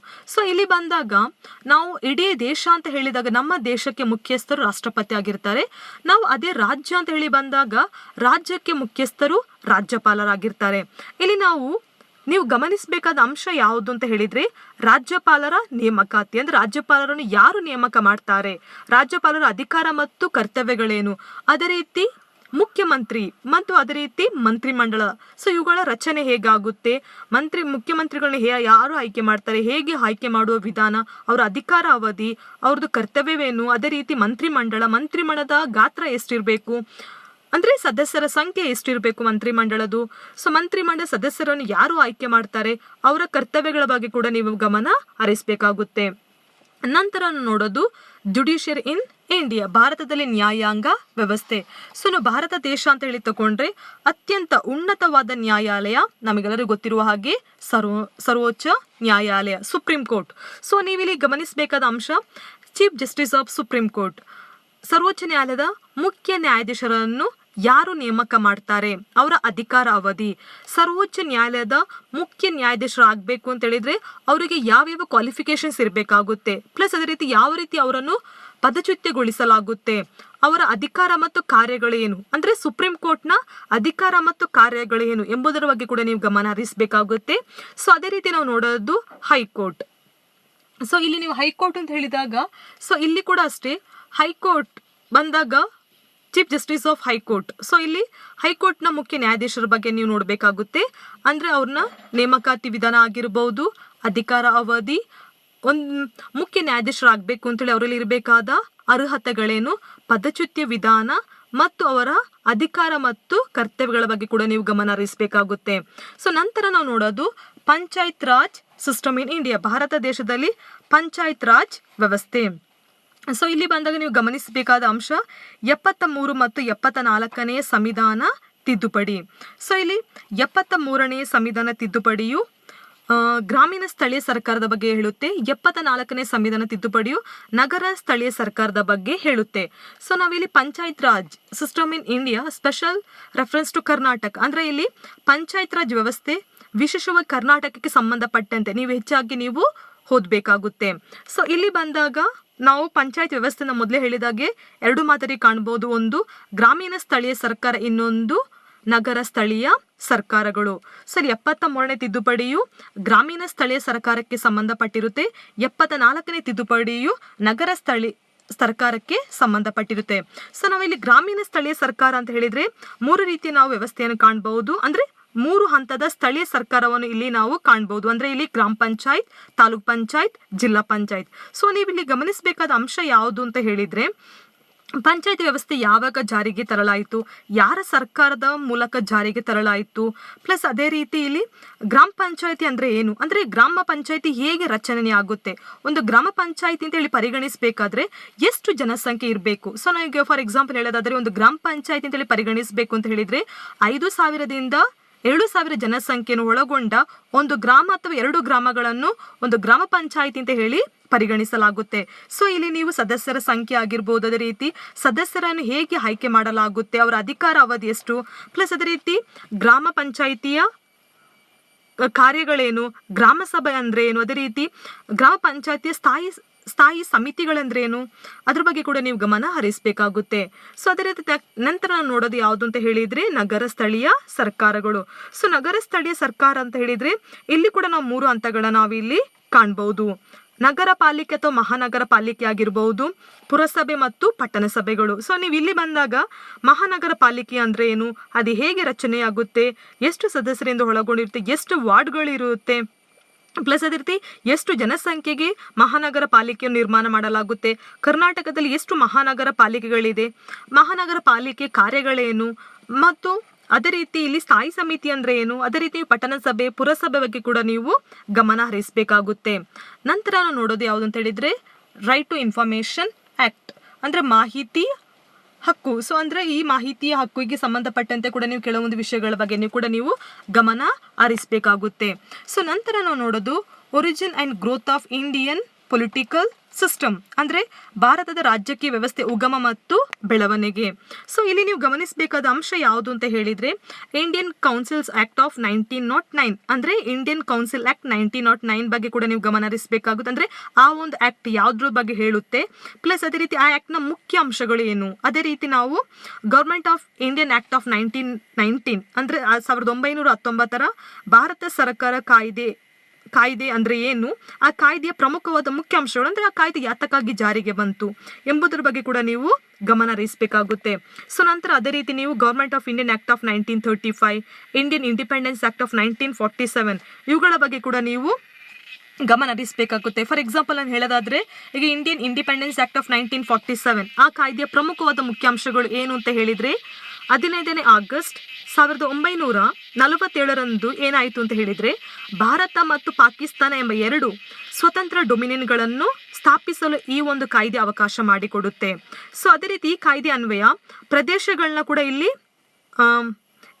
ಹಂಚಿಕೆ ಮಾಡಲಾಗುವುದು. ಅಂದ್ರೆ ಕೆಲವೊಂದು ಪ್ರದೇಶಗಳು ಭಾರತಕ್ಕೆ ಹೋಗುತ್ತೆ, ಕೆಲವೊಂದು ಪ್ರದೇಶಗಳು ಪಾಕಿಸ್ತಾನಕ್ಕೆ ಹೋಗುತ್ತೆ. ಗಡಿಗಳನ್ನು ಗುರುತಿಸಲು ಸರ್ ಸಿರಿಲ್ ರಾಡ್ಕ್ಲಿಫ್ ಅವರ ಅಧ್ಯಕ್ಷತೆಯಲ್ಲಿ ಒಂದು ಬೌಂಡ್ರಿ ಕಮಿಷನ್ ಕೂಡ ಇಲ್ಲಿ ರಚನೆ ಮಾಡಲಾಗುತ್ತೆ. ಮತ್ತೆ ಈ ಒಂದು ಕಾಯ್ದೆಯ ಮುಖ್ಯಾಂಶ ಅಂತ ಹೇಳಿದ್ರೆ ಭಾರತ ರಾಜ್ಯಗಳ ಮೇಲೆ ಚಕ್ರವರ್ತಿ ಅಧಿಪತ್ಯ ಕೂಡ ಇಲ್ಲಿ ಕೊನೆಗೊಳ್ಳುತ್ತೆ. ಪ್ಲಸ್ ಅದೇ ರೀತಿಯಲ್ಲಿ secretary of state for India ಕೂಡ ರದ್ದಾಗುತ್ತೆ. ಸೊ ಇದೇ ರೀತಿ ಒಂದೊಂದು ಆಕ್ಟ್ ಏನನ್ನು ಹೇಳುತ್ತೆ, ಆ ಆಕ್ಟ್ನ ಮುಖ್ಯಾಂಶಗಳೇನು ಎಂಬುದರ ಬಗ್ಗೆ ಕೂಡ ನೀವು ಗಮನ ಹರಿಸಬೇಕಾಗುತ್ತೆ. ಸೊ ನಂತರ ನಾವು ನೋಡೋದು ಫಸ್ಟ್ ಜನರಲ್ ಎಲೆಕ್ಷನ್, ಪ್ರಥಮ ಸಾರ್ವತ್ರಿಕ ಚುನಾವಣೆ. ಸೊ ನಮಗೆಲ್ಲರಿಗೂ ಗೊತ್ತಿರುವ ಹಾಗೆ ಪ್ರಥಮ ಸಾರ್ವತ್ರಿಕ ಚುನಾವಣೆ ಅಕ್ಟೋಬರ್ 1951ರಿಂದ ಫೆಬ್ರವರಿ 1952ರವರೆಗೆ ಕೂಡ ನಡೆಯಿತು. ಸೊ ಪ್ರಥಮ ಸಾರ್ವತ್ರಿಕ ಚುನಾವಣೆಯಲ್ಲಿ ಅಂದರೆ ಲೋಕಸಭೆ ಚುನಾವಣೆಯಲ್ಲಿ 74.5% ಸ್ಥಾನಗಳನ್ನು ಪಡೆದು ಕಾಂಗ್ರೆಸ್ ಪಕ್ಷವು ಅತ್ಯಂತ ಜಯಶಾಲಿ ಪಕ್ಷವಾಗಿ ಕೂಡ ಹೊರಹೊಮ್ಮುತ್ತೆ. ಸೊ ನಂತರ ನೀವು ಗಮನಿಸಬೇಕಾದ ಅಂಶ ರಿಆರ್ಗನೈಸೇಷನ್ ಆಫ್ ಸ್ಟೇಟ್, ರಾಜ್ಯಗಳ ಪುನರ್ರಚನೆ. ಅಂದರೆ ಇಲ್ಲಿ ಭಾರತ ದೇಶದಲ್ಲಿ ಹೇಗೆ ರಾಜ್ಯಗಳನ್ನ ರಚನೆ ಮಾಡಲಾಯಿತು, ಯಾವ ಆಧಾರದ ಮೇಲೆ. ಸೊ ನಮಗೆ ಗೊತ್ತಿರುವ ಹಾಗೆ ಭಾರತ ದೇಶವನ್ನು ಭಾಷಾವಾರು ಆಧಾರದ ಮೇಲೆ ರಾಜ್ಯಗಳ ಪುನರ್ರಚನೆ ಮಾಡಲಾಗಿದೆ. ಸೊ ನೀವಿಲ್ಲಿ ಗಮನಿಸಬೇಕಾದ ಅಂಶ ಯಾವುದು ಅಂತ ಹೇಳಿದರೆ 1956ರ ರಾಜ್ಯ ಪುನರ್ರಚನಾ ಕಾಯ್ದೆ ಬಗ್ಗೆ ನೀವು ಗಮನಿಸಬೇಕಾಗುತ್ತೆ. ಸೊ ನಂತರ ನಾವು ನೋಡೋದು ಮೆಥಡ್ಸ್ ಆಫ್ ಎಲೆಕ್ಷನ್, ಚುನಾವಣೆ. ಸೊ ಚುನಾವಣೆ ಅಂತ ಹೇಳಿದರೆ ನಾವಿಲ್ಲಿ ಎರಡು ರೀತಿಯ ಚುನಾವಣೆಗಳನ್ನ ಕಾಣ್ಬೋದು. ಒಂದು ನೇರ ಚುನಾವಣೆ ಅಂದರೆ ಡೈರೆಕ್ಟ್ ಎಲೆಕ್ಷನ್, ಇನ್ನೊಂದು ಪ್ರತ್ಯಕ್ಷ ಚುನಾವಣೆ ಪರೋಕ್ಷ ಚುನಾವಣೆ. ಒಂದು ಡೈರೆಕ್ಟ್ ಎಲೆಕ್ಷನ್, ಇನ್ನೊಂದು ಇಂಡೈರೆಕ್ಟ್ ಅಂದರೆ ಪ್ರತ್ಯಕ್ಷ ಚುನಾವಣೆ ಮತ್ತು ಪರೋಕ್ಷ ಚುನಾವಣೆ. ಸೊ ಪ್ರತ್ಯಕ್ಷ ಚುನಾವಣೆ ಅಂತ ಹೇಳಿದ್ರೆ ನಿಮ್ಗೆ ಗೊತ್ತಿರಬಹುದು, ಅಂದರೆ ಇಲ್ಲಿ ವಯಸ್ಕ ಮತದಾರರು ತಮಗೆ ಬೇಕಾದ ಅಭ್ಯರ್ಥಿಗಳನ್ನ ತಾವೇ ನೇರವಾಗಿ ರಹಸ್ಯ ಮತದಾನದ ಮೂಲಕ ಆಯ್ಕೆ ಮಾಡೋದು. ಸೊ ಇಲ್ಲಿ ಫಾರ್ ಎಕ್ಸಾಂಪಲ್ ನಾವು ಕೊಡೋದಾದ್ರೆ ಲೋಕಸಭೆಯ ಚುನಾವಣೆ ಆಗಿರ್ಬೋದು, ವಿಧಾನಸಭೆಯ ಚುನಾವಣೆ, ಅಂದರೆ ನಾವು ಅದನ್ನ ನೇರ ಚುನಾವಣೆ ಅಂತ ಹೇಳಿ ಕರಿತೀವಿ. ಸೊ ಇಂಡೈರೆಕ್ಟ್ ಅಂತ ಹೇಳಿದ್ರೆ ಒಂದು ರಾಷ್ಟ್ರದ ಚುನಾವಣೆ ವ್ಯವಸ್ಥೆಯಲ್ಲಿ ಮತದಾರರು ನೇರವಾಗಿ ಮತದಾನದಲ್ಲಿ ಪಾಲ್ಗೊಳ್ಳದೆ ಪ್ರಜೆಗಳಿಂದ ಆಯ್ಕೆಯಾದ ಪ್ರತಿನಿಧಿಗಳು ರಾಷ್ಟ್ರದ ಮುಖ್ಯಸ್ಥರನ್ನು ಆಯ್ಕೆ ಮಾಡುವ ಒಂದು ವಿಧಾನವನ್ನು ಪರೋಕ್ಷ ಚುನಾವಣೆ ಅಂತ ಹೇಳಲಾಗುತ್ತೆ. ಉದಾಹರಣೆಗೆ ಭಾರತದ ರಾಷ್ಟ್ರಪತಿಯವರು ನೇರವಾಗಿ ಆಯ್ಕೆ ಮಾಡಲ್ಲ, ಮತದಾರರು ಪ್ರತಿನಿಧಿಗಳನ್ನ ಆಯ್ಕೆ ಮಾಡ್ತಾರೆ, ಪ್ರತಿನಿಧಿಗಳು ರಾಷ್ಟ್ರದ ಮುಖ್ಯಸ್ಥರನ್ನು ಆಯ್ಕೆ ಮಾಡ್ತಾರೆ. ನಂತರ ನೋಡೋದು election commission of India. So ಇಲ್ಲಿ ಸಂವಿಧಾನದ 324ರಿಂದ ಅಂದರೆ ಸಂವಿಧಾನದ ವಿಧಿ 324ರಿಂದ 329ರ ವಿಧಿಗಳು ಸ್ವತಂತ್ರ ಚುನಾವಣಾ ಆಯೋಗ ಮತ್ತು ಚುನಾವಣಾ ನಿಯಮದ ಬಗ್ಗೆ ಹೆಚ್ಚಿನ ಮಾಹಿತಿಯನ್ನು ಒದಗಿಸಲಾಗಿದೆ. ಸೊ ನೀವಿಲ್ಲಿ ಗಮನಿಸಬೇಕಾದ ಅಂಶ ಯಾವುದು ಅಂತ ಹೇಳಿದ್ರೆ ರಚನೆ ಆಗಿರ್ಬೋದು, ಮುಖ್ಯ ಚುನಾವಣಾ ಆಯುಕ್ತರ ಆಯ್ಕೆ ಮಾಡೋದಾಗಿರ್ಬೋದು, ಪದಚ್ಯುತಗೊಳಿಸುವ ವಿಧಾನ ಆಗಿರ್ಬೋದು, ಅದೇ ರೀತಿ ಅವರ ಅಧಿಕಾರ ಅವಧಿ ಬಗ್ಗೆ ಕೂಡ ನೀವು ನೋಡಬೇಕಾಗುತ್ತೆ, ಅದೇ ರೀತಿ ಕರ್ತವ್ಯಗಳ ಬಗ್ಗೆ ಕೂಡ ನೀವು ಗಮನ ಹರಿಸಬೇಕಾಗುತ್ತೆ. ಸೊ ನಂತರ ನಾವು ನೋಡೋದು ಅಂತ ಹೇಳಿದ್ರೆ ಅಂದರೆ ಎಲೆಕ್ಷನ್ ಕಮಿಷನ್ ಹೇಳಿದಾಗೆ ಎಲೆಕ್ಷನ್ ಕಮಿಷನ್ನ ಅಧಿಕಾರ ಮತ್ತು ಕಾರ್ಯಗಳ ಬಗ್ಗೆ ಕೂಡ ನೀವು ಗಮನ ಹರಿಸಬೇಕಾಗುತ್ತೆ. ನಾನು ಹೇಳೋದಾದ್ರೆ ಫಾರ್ ಎಕ್ಸಾಂಪಲ್ ಹೇಳೋದಾದ್ರೆ ಇಲ್ಲಿ ಎಲೆಕ್ಷನ್ ಕಮಿಷನ್ ಏನು ಮಾಡುತ್ತೆ ಅಂತ ಹೇಳಿದ್ರೆ ಮತದಾರರ ಪಟ್ಟಿಯನ್ನು ಸಿದ್ಧಪಡಿಸೋದಾಗಿರ್ಬೋದು, ಅದನ್ನು ಪರಿಷ್ಕರಿಸೋದು ಕೂಡ ಎಲೆಕ್ಷನ್ ಕಮಿಷನ್ ಕಾರ್ಯವಾಗಿರುತ್ತೆ. ಅದೇ ರೀತಿ ಕೇಂದ್ರ ಸಂಸತ್ ಆಗಿರ್ಬೋದು, ಲೋಕಸಭೆ, ರಾಜ್ಯಸಭೆ ಮತ್ತು ರಾಜ್ಯ ವಿಧಾನಸಭೆ, ವಿಧಾನ ಪರಿಷತ್ ಆಗಿರ್ಬೋದು, ರಾಷ್ಟ್ರಪತಿ, ಉಪರಾಷ್ಟ್ರಪತಿ ಸ್ಥಾನಗಳಿಗೆ ಚುನಾವಣೆ ನಡೆಸುವ ಅಧಿಕಾರ ಕೂಡ ಚುನಾವಣಾ ಆಯೋಗಕ್ಕೆ ಇರುತ್ತೆ. ಸೊ ಅದೇ ರೀತಿ ದೇಶದಲ್ಲಿ ಚುನಾವಣೆಗಳನ್ನು ಘೋಷಿಸುವುದಾಗಿರ್ಬೋದು, ಚುನಾವಣೆಗಳನ್ನು ನಡೆಸಲು ಅಗತ್ಯವಾದ ಸಿಬ್ಬಂದಿ ವರ್ಗಕ್ಕಾಗಿ ಸರ್ಕಾರಕ್ಕೆ ಮನವಿ ಸಲ್ಲಿಸೋದಾಗಿರ್ಬೋದು, ರಾಷ್ಟ್ರೀಯ ಪಕ್ಷಣ, ಪ್ರಾದೇಶಿಕ ಪಕ್ಷಣ ಎಂಬುದನ್ನು ಕುರಿತು ಕೂಡ ತೀರ್ಮಾನಿಸುವ ಅಧಿಕಾರ ಚುನಾವಣಾ ಆಯೋಗಕ್ಕೆ ಇದೆ. ಸೊ ಇದೇ ರೀತಿ ಹಲವು ಕಾರ್ಯಗಳು ಕೂಡ ಚುನಾವಣಾ ಆಯೋಗಕ್ಕೆ ಇದೆ. ಸೊ ಅವುಗಳ ಬಗ್ಗೆ ಕೂಡ ನೀವು ಗಮನ ಹರಿಸಬೇಕಾಗುತ್ತೆ. ಸೊ ನಂತರ ನೋಡೋದು elections and party system in India, ಅಂದರೆ ಭಾರತ ದೇಶದಲ್ಲಿ ಚುನಾವಣೆ ಬಗ್ಗೆ ನೋಡಿ ಆಯಿತು ನಾವು. ಅಂದರೆ ಪಾರ್ಟಿ ಸಿಸ್ಟಮ್ ಅಂದರೆ ರಾಜ್ಯ ಪಕ್ಷ ಪದ್ಧತಿ ಯಾವ ರೀತಿ ಇದೆ ಅಂತ. ಸೊ ನಾವು ನೋಡಿದಾಗ ಭಾರತ ದೇಶ ಬಹುಪಕ್ಷ ಪದ್ಧತಿ ಇರೋದು, ಅಂದರೆ ಇಲ್ಲಿ ಒಂದು ಪಕ್ಷ ಎರಡು ಪಕ್ಷ ಇಲ್ಲ, ಆಲ್ಮೋಸ್ಟ್ ನಿಯರ್ಲಿ 5,000ದಷ್ಟು ಪಕ್ಷಗಳಿದೆ. ಅಂದರೆ ಇಲ್ಲಿ ರಾಷ್ಟ್ರೀಯ ಪಕ್ಷ ಅಂತ ಇರೋದು ಕೇವಲ 2 ಮಾತ್ರ, ಅದು ಬಿಟ್ಟು ಆಲ್ಮೋಸ್ಟ್ ಇರೋದು ಎಲ್ಲನೂ ಕೂಡ ಪ್ರಾದೇಶಿಕ ಪಕ್ಷಗಳು. ಸೊ ಇವಾಗ ನಾವು ನೋಡೋದು ಚುನಾವಣಾ ಸುಧಾರಣೆಗಳು. ಸೊ ಫಸ್ಟ್ ಆಗಿ ನೀವು ಗಮನಿಸಬೇಕಾದ ಅಂಶ ಇಲ್ಲಿ EPIC, ಅಂದರೆ EPIC ಅಂತ ಹೇಳಿದ್ರೆ ಎಲೆಕ್ಟ್ರೋ ಫೋಟೋ ಐಡೆಂಟಿ ಕಾರ್ಡ್, ಮತದಾರರ ಗುರುತಿನ ಚೀಟಿ. ಸೊ ನೀವಿಲ್ಲಿ ಗಮನಿಸಬೇಕಾದ ಅಂಶ ಮತದಾರರ ಗುರುತಿನ ಚೀಟಿ ಯಾವಾಗ ಜಾರಿಗೆ ತರಲಾಯಿತು, ಯಾರು ಇದನ್ನು ಜಾರಿಗೆ ತಂದ್ರು. ಈಗ ನಾನು ಹೇಳೋದಾದ್ರೆ ಅಂದಿನ ಮುಖ್ಯ ಚುನಾವಣಾ ಆಯುಕ್ತರಾಗಿದ್ದ TN ಶೇಷನ್ ರವರು ಮತದ ಗುರುತಿನ ಚೀಟಿಯನ್ನು ಜಾರಿಗೆ ತರ್ತಾರೆ. ಇದು ಮೊದಲಿಗೆ 1993 ಅನುಷ್ಠಾನಕ್ಕೆ ಬಂದಿತ್ತು. ಸೊ ಇದ್ರ ಬಗ್ಗೆ ಕೂಡ ನೀವು ಗಮನಿಸಬೇಕಾಗುತ್ತೆ. ಅಂದರೆ ಮತದ ಗುರುತಿನ ಚೀಟಿಯ ಪ್ರಯೋಜನಗಳೇನು. ಸೊ ಅದೇ ರೀತಿ ನೀವು ನೆಕ್ಸ್ಟ್ ನೋಡೋದು ಯಾವುದು ಅಂತ ಹೇಳಿದ್ರೆ EVM, electronic voting machine. So ಇದು EVM ಅಂತ ಹೇಳಿದ್ರು ಒಂದು ಹೊಸದಾದ ಒಂದು ಆವಿಷ್ಕಾರ, ಅಂದರೆ ತಂತ್ರಜ್ಞಾನದ ಒಂದು ಹೊಸ ಆವಿಷ್ಕಾರ. ಸೊ ಮೊದಲು ಏನು ಮಾಡ್ತಾ ಇದ್ರು, ಮೊದಲೇ ಏನು ಮಾಡ್ತಾ ಇದ್ರು ಅಂತ ಹೇಳಿದರೆ ಮತಪತ್ರಗಳ ಮೂಲಕ ವೋಟ್ ಮಾಡ್ತಾ ಇದ್ರು. ಬಟ್ ಇತ್ತೀಚೆಗೆ ಅದು ಯಾವುದು ಕೂಡ ಇಲ್ಲ. ಇವತ್ತಿಗೆಲ್ಲಾನು ಕೂಡ ಎಲೆಕ್ಟ್ರಾನಿಕ್ ವೋಟಿಂಗ್ ಮಿಷಿನ್, ವಿದ್ಯುನ್ಮಾನ ಮತಯಂತ್ರದ ಮೂಲಕ ಮತದಾನವನ್ನು ಮಾಡಲಾಗುತ್ತೆ. ಸೊ ನೀವು ಇಲ್ಲಿ ಗಮನಿಸಬೇಕಾದ ವಿಷಯ ಯಾವುದು ಅಂತ ಹೇಳಿದರೆ, ಮತದಾನ ಅಂದರೆ EVM ವಿದ್ಯುನ್ಮಾನ ಮತಯಂತ್ರ ಯಾವಾಗ ಬಳಸಲಾಯಿತು. ಸೊ ನಮಗೆ ಹೇಳೋದಾದರೆ 1998ರಲ್ಲಿ ನಡೆದ ಕೆಲವು ವಿಧಾನಸಭಾ ಚುನಾವಣೆಗಳಲ್ಲಿ ಮೊಟ್ಟ ಮೊದಲಾಗಿ EVM ಅನ್ನು ಬಳಸಲಾಯಿತು. ಸೊ ನಂತರ 2004ರಲ್ಲಿ ನಡೆದ ಸಾರ್ವತ್ರಿಕ ಚುನಾವಣೆಗಳಲ್ಲಿ ವಿದ್ಯುನ್ಮಾನ ಮತಯಂತ್ರವನ್ನು ದೇಶದಾದ್ಯಂತ ಕೂಡ ಬಳಸಲಾಯಿತು. ಸೊ ಇವುಗಳ ಬಗ್ಗೆ ಕೂಡ ನೀವು ಗಮನ ಹರಿಸಬೇಕಾಗುತ್ತೆ. ಸೊ ನಂತರ ನೀವು ನೋಡುವುದಂತ ಯಾವುದು ಅಂತ ಹೇಳಿದರೆ ಸ್ಟೇಟ್ ಫಂಡಿಂಗ್, ಅಂದರೆ ರಾಜ್ಯವೇ ಚುನಾವಣಾ ವೆಚ್ಚವನ್ನು ಭರಿಸುವ. ಸ್ಟೇಟ್ ಫಂಡಿಂಗ್ ಅಂದರೆ ಏನು ಮಾಡುತ್ತೆ ಅಂದರೆ ಯಾತಕ್ಕಾಗಿ ಸ್ಟೇಟ್ ಫಂಡಿಂಗ್ನ ಜಾರಿಗೊಳಿಸಲಾಗಿದೆ ಎಂಬುದನ್ನು ಕೂಡ ನೀವು ನೋಡಬೇಕಾಗುತ್ತೆ. ಸೊ ನೆಕ್ಸ್ಟ್ ನಾವು ನೋಡೋದು party system in India. So ನಾನು ಮೊದಲೇ ಹೇಳಿದಾಗೆ ಭಾರತ ದೇಶದಲ್ಲಿರೋದು ಬಹುಪಕ್ಷ ಪದ್ಧತಿ. ಸೊ ನೀವು ಅವುಗಳ ಬಗ್ಗೆ ಕೂಡ ನೀವು ಗಮನ ಹರಿಸಬೇಕಂದ್ರೆ ಇಲ್ಲಿ BJP ಪಕ್ಷ ಯಾವಾಗ ಜಾರಿಗೆ ಬಂತು, ಅದೇ ರೀತಿ ಬೇರೆ ಬೇರೆ ಪಕ್ಷಗಳು ಯಾವ ಇದರಲ್ಲಿ ಜಾರಿಗೆ ಬಂತು, ಪ್ರಮುಖ ನಾಯಕರು ಯಾರಾಗಿದ್ದು ಅವುಗಳ ಬಗ್ಗೆ ಕೂಡ ನೀವು ಹೆಚ್ಚಾಗಿ ಗಮನ ಹರಿಸಬೇಕಾಗುತ್ತೆ. ಸೊ ನೆಕ್ಸ್ಟ್ ನಾವು ನೋಡೋದು ಡಿಫೆಕ್ಷನ್ ಅಂದರೆ ಪಕ್ಷಾಂತರ. ಪಕ್ಷಾಂತರ ಅಂತ ಹೇಳೋದು ಇದು ಭಾರತದ ರಾಜಕೀಯ ವ್ಯವಸ್ಥೆ ಒಂದು ಪಿಡುಗಾಗಿದೆ ಅಂತ ಕೂಡ ನಾವು ಹೇಳ್ಬಹುದು. ಯಾಕೆಂತ ಹೇಳಿದ್ರೆ ಇಲ್ಲಿ ಪಕ್ಷ ಅಂತ ಹೇಳೋದು ಶಾಸನ ಸಭೆ ಸದಸ್ಯರು ಏನ್ ಮಾಡ್ತಾರೆ ಅಂತ ಹೇಳಿದ್ರೆ ತಮ್ಮ ಪಕ್ಷವನ್ನು ಬಿಟ್ಟು ಬೇರೊಂದು ಪಕ್ಷಕ್ಕೆ ಸೇರ್ತಾರೆ. ಇದನ್ನ ಪಕ್ಷಾಂತರ ಅಂತ ಹೇಳಿ ಕರೀತಾರೆ. ಸೊ ಇಲ್ಲಿ ಏನಾಯ್ತು ಅಂತ ಹೇಳಿದ್ರೆ ಈ ಒಂದು ಪಕ್ಷಾಂತರವನ್ನು ನಿಲ್ಲಿಸಬೇಕು ಅಂದ್ರೆ ಅಭ್ಯರ್ಥಿಗಳು ಇಷ್ಟ ಬಂದಾಗೆ ಒಂದು ಪಕ್ಷದಿಂದ ಇನ್ನೊಂದು ಪಕ್ಷಕ್ಕೆ ಹೋಗೋದನ್ನ ಸ್ಟಾಪ್ ಮಾಡಬೇಕು ಅಂತ ಹೇಳಿ ಪಕ್ಷಾಂತರ ನಿಷೇಧ ಕಾಯ್ದೆಯನ್ನು ಕೂಡ ಜಾರಿಗೆ ತರಲಾಯಿತು. 1985ರಲ್ಲಿ 52ನೇ ತಿದ್ದುಪಡಿಯ ಮೂಲಕ ಪಕ್ಷಾಂತರ ನಿಷೇಧ ಕಾಯ್ದೆಯನ್ನು ಕೂಡ ಜಾರಿಗೆ ತರಲಾಗಿದೆ. ಸೊ ಅದೇ ರೀತಿ ಇದು ಯಾರು ಜಾರಿಗೆ ತಂದ್ರು ಅಂತ ಹೇಳಿದ್ರೆ ಅಂದಿನ ಪ್ರಧಾನಮಂತ್ರಿ ಆಗಿದ್ದ ರಾಜೀವ್ ಗಾಂಧಿ ಅವರು. ಸೊ ಇಲ್ಲಿ ನೀವು ಗಮನಿಸಬೇಕಾದ ಅಂಶ ಏನು ಅಂತ ಹೇಳಿದ್ರೆ ಪಕ್ಷಾಂತರ ನಿಷೇಧ ಕಾಯ್ದೆ ಮುಖ್ಯ ಅಂಶಗಳ ಬಗ್ಗೆ ಕೂಡ ನೀವು ಗಮನ ಹರಿಸಬೇಕಾಗುತ್ತೆ. ಈಗ ನಾನು ಹೇಳೋದಾದ್ರೆ ಪಕ್ಷಾಂತರ ನಿಷೇಧ ಕಾಯ್ದೆ ಪ್ರಮುಖದ ಮುಖ್ಯಾಂಶಗಳು ಏನೆಲ್ಲ ಇದೆ ಅಂತ ಹೇಳಿ ನಾವು ನೋಡೋದಾದ್ರೆ ಕೇಂದ್ರ ಸಂಸತ್ತಿನ ಸದಸ್ಯರು ಅಥವಾ ರಾಜ್ಯ ಶಾಸನ ಸಭೆ ಸದಸ್ಯರು ತಾವು ಆಯ್ಕೆಯಾಗಿ ಬಂದ ಪಕ್ಷವನ್ನು ಸ್ವ ಇಚ್ಛೆಯಿಂದ ತ್ಯಜಿಸಿದ್ರೆ ತಮ್ಮ ಸದಸ್ಯತ್ವವನ್ನು ಕೂಡ ಅವರು ಕಳ್ಕೊಳ್ತಾರೆ. ಸೊ ಇಲ್ಲ ಅಂತ ಹೇಳಿದ್ರೆ ಸದನದಲ್ಲಿ ಮತದಾನ ನಡೆಯುವಾಗ ತಮ್ಮ ಪಕ್ಷದ ವಿಪ್ ಅನ್ನು ಉಲ್ಲಂಘಿಸಿ ಮತ ಚಲಾಯಿಸಿದಾಗ ತಮ್ಮ ಸದಸ್ಯತ್ವವನ್ನು ಕೂಡ ಅವರು ಕಳೆದುಕೊಳ್ತಾರೆ. ಸೊ ಹೀಗೆ ಹಲವಾರು ಮುಖ್ಯಾಂಶಗಳನ್ನ ಕೂಡ ಹೊಂದಿದೆ. ನೀವು ಅದ್ರ ಬಗ್ಗೆ ಕೂಡ ಗಮನ ಹರಿಸಬೇಕಾಗುತ್ತೆ. ನಂತರ ನಾವು ನೋಡೋದು ಅಡ್ಮಿನಿಸ್ಟ್ರೇಟಿವ್ ಮಿಷನರಿ ಇನ್ ಇಂಡಿಯಾ, ಭಾರತದಲ್ಲಿ ಆಡಳಿತ ಯಂತ್ರ. ಸೊ ನೀವಿಲ್ಲಿ ಗಮನಿಸಬೇಕಾದ ವಿಷಯ ನಾಗರಿಕ ಸೇವೆಗಳು. ಅಂದ್ರೆ ನಾಗರಿಕ ಸೇವೆ ಅಂದ್ರೆ ಏನು? ಸೊ ನಾವಿಲ್ಲಿ ನೋಡೋದಾದ್ರೆ ಅಖಿಲ ಭಾರತ ಸೇವೆಗಳ ಬಗ್ಗೆ ನೋಡ್ಬೋದು. UPSC ಆಗಿರ್ಬೋದು, KPSC ಆಗಿರ್ಬೋದು. ಅಂದರೆ ಕೇಂದ್ರ ಅಖಿಲ ಭಾರತ ಸೇವೆಗಳು ಅಂತ ಹೇಳಿದ್ರೆ 3 ಪೋಸ್ಟ್ ಇದೆ. ಅಂದರೆ ಇಲ್ಲಿ IAS, IPS and IFS. So ಇಲ್ಲಿ UPSC ಅಂತ ಹೇಳಿದ್ರೆ UPSC ಏನು ಮಾಡುತ್ತೆ ಅಂತ ಹೇಳಿದರೆ ಸುಮಾರು 24 ಸೇವೆಗಳಿಗೆ ಸಂಬಂಧಪಟ್ಟಂತೆ ಪರೀಕ್ಷೆಗಳನ್ನ ಕೂಡ ನಡೆಸುವ ಅಧಿಕಾರ UPSCಗಿದೆ. ಅಂದರೆ ಯೂನಿಯನ್ ಪಬ್ಲಿಕ್ ಸರ್ವಿಸ್ ಕಮಿಷನ್, ಕೇಂದ್ರ ಲೋಕಸೇವಾ ಆಯೋಗ. ಸೊ ನೀವಿಲ್ಲಿ ಗಮನಿಸಬೇಕಾದ ವಿಷಯ ಕೇಂದ್ರ ಲೋಕಸೇವಾ ಆಯೋಗದ ರಚನೆ ಪ್ಲಸ್ ಅಲ್ಲಿ ಎಷ್ಟು ಸದಸ್ಯತ್ವವನ್ನು ಹೊಂದಿರುತ್ತೆ, ಅಧಿಕಾರ ಅವಧಿ ಆಗಿರ್ಬೋದು ಮತ್ತು ಅವ್ರನ್ನ ವಜಾಗೊಳಿಸುವಿಕೆ ವಿಧಾನ ಮತ್ತು ಕಾರ್ಯಗಳ ಬಗ್ಗೆ ಕೂಡ ನೀವು ಗಮನ ಹರಿಸಬೇಕಾಗುತ್ತೆ. ಅದೇ ರೀತಿ ನೀವು ಕರ್ನಾಟಕ ಲೋಕಸೇವಾ ಆಯೋಗದ ಬಗ್ಗೆ ಕೂಡ ನೀವು ಗಮನ ಹರಿಸಬೇಕಾಗುತ್ತೆ. ನೇಮಕಾತಿ ಬಗ್ಗೆ ಆಗಿರ್ಬೋದು, ಅಧಿಕಾರ ಅವಧಿ ಬಗ್ಗೆ ಆಗಿರ್ಬೋದು, ವೇತನದ ಬಗ್ಗೆ ಆಗಿರ್ಬೋದು, ವಜಾಗೊಳಿಸೋದ ಬಗ್ಗೆ ಆಗಿರ್ಬೋದು, ಅದೇ ರೀತಿ ಕಾರ್ಯಗಳ ಬಗ್ಗೆ ಕೂಡ ನೀವು ಗಮನ ಹರಿಸಬೇಕಾಗುತ್ತೆ.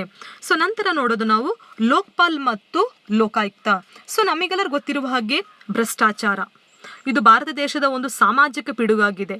ಈ ಒಂದು ಭ್ರಷ್ಟಾಚಾರವನ್ನು ನಿಯಂತ್ರಣ ಮಾಡಲಿಕ್ಕೆ ಕೇಂದ್ರ ಮತ್ತು ರಾಜ್ಯ ಮಟ್ಟದಲ್ಲಿ ಲೋಕ್ಪಾಲ್ ಮತ್ತು ಲೋಕಾಯುಕ್ತ ಸಂಸ್ಥೆಗಳನ್ನ ಜಾರಿಗೆ ತಂದಿದೆ. ಅಂದರೆ ಎಲ್ಲೆಲ್ಲಿ ಭ್ರಷ್ಟಾಚಾರ ಆಗುತ್ತೆ ಅದನ್ನ ರೇಡ್ ಮಾಡುವ ಅಧಿಕಾರ ಲೋಕ್ಪಾಲ್ ಮತ್ತು ಲೋಕಾಯುಕ್ತ ಸಂಸ್ಥೆ ಹೊಂದಿದೆ.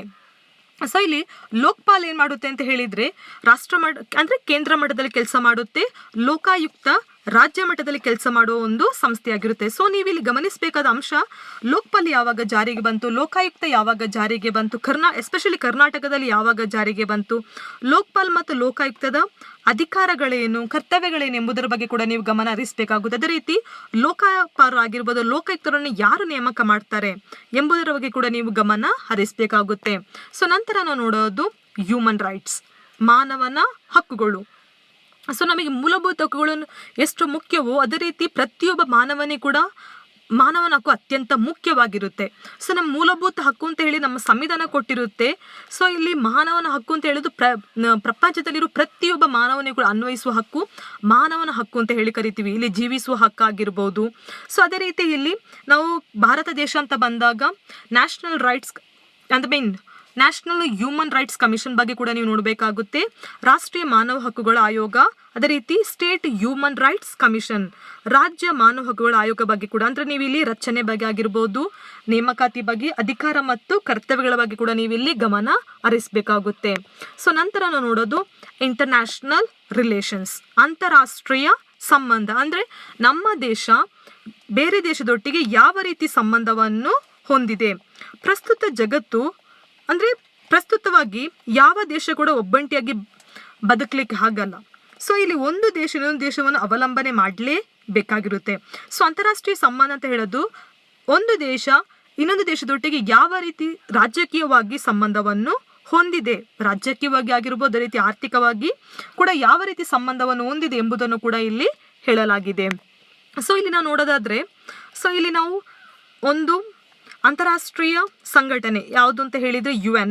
ಸೊ ಅದೇ ರೀತಿ ಪ್ರಾದೇಶಿಕ ಸಂಘಟನೆಗಳು ಅಂತ ಬಂದಾಗ ನಾವಿಲ್ಲಿ ಆಸಿಯಾನ್ ಆಗಿರ್ಬೋದು, ಸಾರ್ಕ್ ಆಗಿರ್ಬೋದು, ಬ್ರಿಕ್ಸ್, ಇವುಗಳ ಬಗ್ಗೆ ಕೂಡ ನೀವು ಗಮನ ಹರಿಸಬೇಕಂದ್ರೆ ಭಾರತ ದೇಶ ಆಸಿಯಾನ್ ಒಟ್ಟಿಗೆ ಆಗಿರ್ಬೋದು, ಸಾರ್ಕ್ ಒಟ್ಟಿಗೆ, ಅದೇ ರೀತಿ ಬ್ರಿಕ್ಸ್ ಪ್ರಾದೇಶಿಕ ಸಂಘಟನೆಗಳೊಂದಿಗೆ ಯಾವ ರೀತಿ ಸಂಬಂಧವನ್ನು ಹೊಂದಿದೆ. ಅಂದರೆ ಇಲ್ಲಿ ಆಸಿಯಾನ್ ಅಂದರೆ ಏನು, ಅದೇ ರೀತಿ ನೀವು ಸಾರ್ಕ್ ಅಂದರೆ ಏನು, ಪ್ಲಸ್ ಅದೇ ರೀತಿ ನೀವು ಬ್ರಿಕ್ಸ್ ಅದರದ್ದು ವಿಸ್ತರಣೆ ರೂಪ ಕೂಡ ನಿಮಗೆ ಗೊತ್ತಿರಬೇಕಾಗುತ್ತೆ.